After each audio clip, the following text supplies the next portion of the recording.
Welcome, wonderful people, to Shiro's Reflections. It's raining men. Hallelujah, it's raining men. Well, now you know why I did not become a singer. But actually, here in my part of the world, it's not raining men. It's actually raining babies. Babies. And we are having so many babies being born by social media influencers, most of them below the age of 25. And because this is Shiro's Reflections, I want to speak to my fellow Shiros, I want to speak to my fellow ladies, and I want to ask them, what's going on, girls? What's going on? Why the babies? And of course, babies are a blessing from the Lord, and so we can only say, congratulations on your bundles of joy. But this is where I have an issue with. Why the babies before marriage? Why the babies before commitment? The other day I was watching this series on TV, Netflix to be exact, Greenleaf. Greenleaf is a story about a church, and the main lead is the pastor of the church, James, and we also have Lady May, who is actually Pastor James's wife, and all their children and so on. And so what I want to talk about is this particular issue that I think will be pertinent to what you're talking about today. So incidentally, when they started the church and they could only afford an old building and other churches were coming up around their area, they decided that they needed to get rid of their church so they can get insurance money. And you know how the story goes, eh? So they can also be able to keep up with the Joneses and start a modern church. And so that's what they did. So they burnt down the church. Unfortunately, there was a fellow called, I think, Daryl James, who was in the basement of the church, and he burnt to death. And so many years later, there comes a new church where they have this new pastor, Basie, and it so happens that the church called Triumph is really giving Pastor James's church called Calvary a lot of competition. And they don't understand. All their congregants, or most of them, are shifting from Calvary to go to Triumph. And so they've been wondering, why the competition? Why the underhand movements? Until Pastor Basie comes and tells Pastor James, I am Daryl's son, the one who actually died in the basement. Shocking. And so I am actually here to avenge my father's death. And so I'm going to actually give Calvary a run for the money and destroy this church, the same way you destroyed my family by killing my father. And so James is having, of course, he's very much disturbed because remember, the intention was just to get the insurance money, not to kill anybody. And so he's having this conversation with his wife, Lady May, who's called First Lady in the series. And so he tells Lady May, his wife, I don't remember Daryl ever having a son. He had 2 daughters, if my memory serves me right. And Lady May tells him that many men have been known to scatter their seed on the winds of desire to fields that they do not own. That's what Lady May said. And so I actually thought about it. Many men actually do that. And I think it is their nature. If you give our significant others, if we give these men an opportunity to send their wind, to have their seeds ride the wind, to fields, if we allow our significant others to actually scatter their seed on winds that will take their seed to fields that they do not own, why not? They will agree. So this is what I'm telling my dear young influencers. If you allow these men to just scatter their seed everywhere to fields that they do not own, then of course, they're more than happy to actually do that. And as I was having these reflections, I had different conversations with my young girls, my young Shiros, and most of them were saying, but they were living together.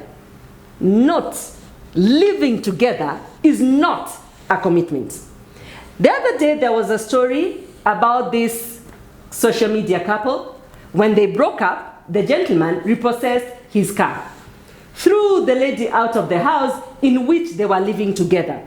Now, I guarantee you, if that was a marriage, he would not have been so quick, and it will not have been so easy for him to repossess the car and to repossess the house. There's a reason why marriage is there. And of course, don't tell me I'm old-fashioned, which I think I am, by the way. I'm very conservative.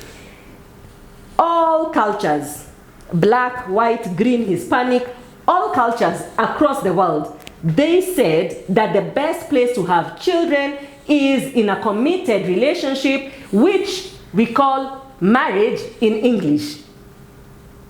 Let that sink in. All communities the world over, the human race realized that the best place to actually have children is in committed relationships, and for lack of a better word, called marriages. This could have been polygamous, because I know, my dear sisters, that's what you want to say. It could be polygamous. It is okay. But there is a family structure. It could be polyandry. But that's a story for another day. Polyandry is not exactly the same as polygamy. And that's a story for another day. And we are going to talk about that in one of these days. So this is what, again, I come back to the same story. Why don't you let this man commit before you commit your womb? Why don't you let him commit to you before you commit your womb to him? Knowing that it is very easy for our significant others to move. Remember, Lady May, it's very easy for our significant others to actually spread their seed on winds of desire that take them to fields that they do not own. Nobody cultivates a field that he does not own. Nobody invests in a field that he does not own. And I think that is usually very, very clear. And let that sink in, because this is the same man who is going to leave you to be a single mama, and he is going to go and get a field that he is going to cultivate, a field that he is going to own, and the produce from that field, the children that he is going to get with this Shiro, they are going to be brought up in a proper family, in a proper family structure. Of course, you're going to say, oh, but it requires proof of fertility. You keep proving how fertile you are, because he is going to buy a field, he is going to commit himself to a Shiro without requiring that same test. If he requires a proof of fertility test, there are medical tests to do that. You do not have to commit your womb just simply to prove that you are fertile enough for him to marry you. If that is a requirement, my dear Shiro, walk away. There are many significant others who are going to take you for who you are. Because there are some Shiros who that is not the journey that God has allocated for them.